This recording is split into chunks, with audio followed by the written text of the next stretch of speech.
उस परिवार के लोगों ने माननीय उच्च न्यायालय में याचिका दाखिल किया। माननीय न्यायमूर्ति अरुण झा के बेंच ने यह न्यायिक निर्णय दिया कि इसमें कोर्ट को हस्तक्षेप करने की कोई जरूरत नहीं है। अब आप ही हमको बताइए, बिहार पुलिस की जांच पर भरोसा नहीं, सीबीआई जांच गया तो संतुष्ट नहीं, तो आखिर कौन एजेंसी जांच करेगा? नीट कांड को लेकर के सड़क से लेकर के सदन तक प्रदर्शन जो है, विरोध जो है वो देखने को मिला। और आज इसी कड़ी में आपको बताएं तो विपक्ष की ओर से जब सवाल खड़े किए गए तो सत्ता पक्ष की ओर से जवाब ऐसा आता है जिसको सुनने के बाद आप भी ये सोच में पड़ जाएंगे कि क्या विपक्ष को सवाल उठाने की कोई जवाबदेही नहीं है। नमस्कार, आप देख रहे हैं न्यूज फॉर नेशन, आपके साथ मैं हूं राजनंदिनी। बिहार में बीते कुछ दिनों से नीट कांड को लेकर के काफी ज्यादा चर्चा जो है वो हो रहा है।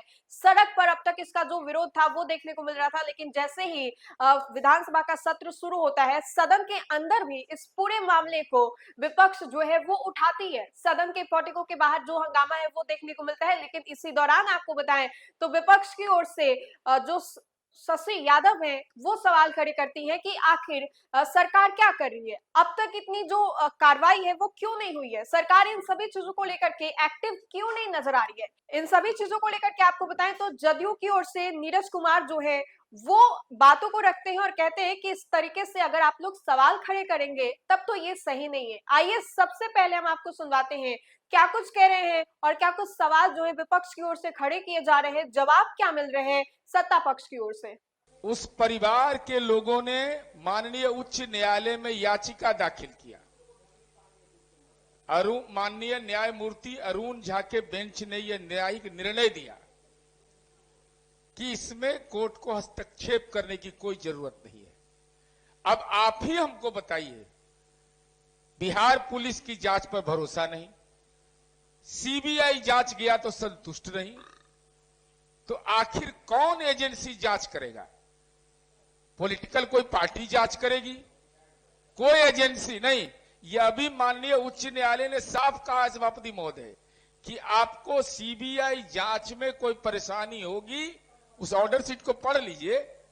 मैं उस ऑर्डर शीट को देखा सभापति महोदय, तो उसमें उन्होंने कहा कि अगर कोई आपत्ति होगा तो आप कोर्ट आइएगा, अन्यथा सीबीआई पर भरोसा करना चाहिए। लेकिन सभापति महोदय एक स्लाइड, लेकिन हम इस बात के लिए आप लोग अपनी राय दीजिए जरूर। जिसके साथ घटना हुई उस मां की पीड़ा, उसके परिवार की पीड़ा सरेआम नीलाम करने का किसी को अधिकार है?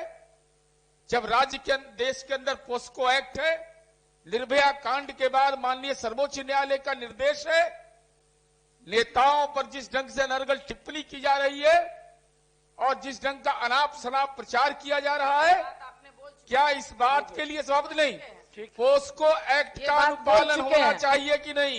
ये सवाल महत्वपूर्ण है सभापति हो गया।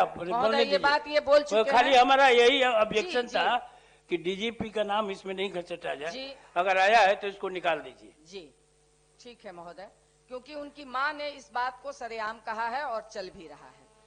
और मैं ये कहूंगी महोदय कि सिर्फ ये नहीं, बात कर रहे हैं शिक्षा की, बेटी पढ़ने की, बहुत आंकड़े आए हैं, मैं आंकड़े में नहीं जा रही हूं महोदय, मगर परफेक्ट हॉस्टल की बात आप देख लीजिए महोदय।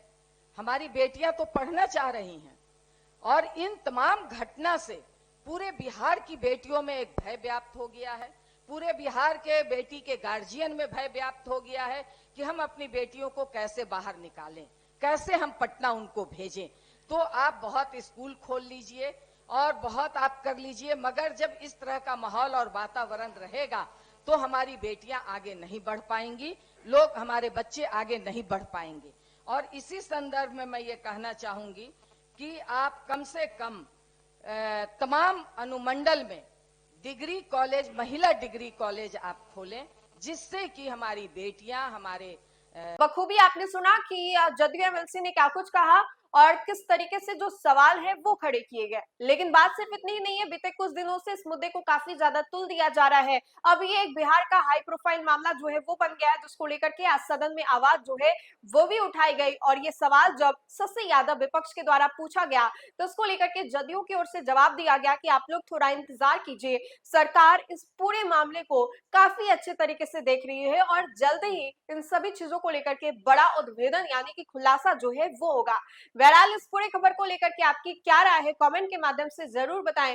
तो फिलहाल के लिए इस खबर में इतना ही। खबरों का सिलसिला लगातार जारी रहेगा। देखते रहे न्यूज़4नेशन। बहुत बहुत शुक्रिया।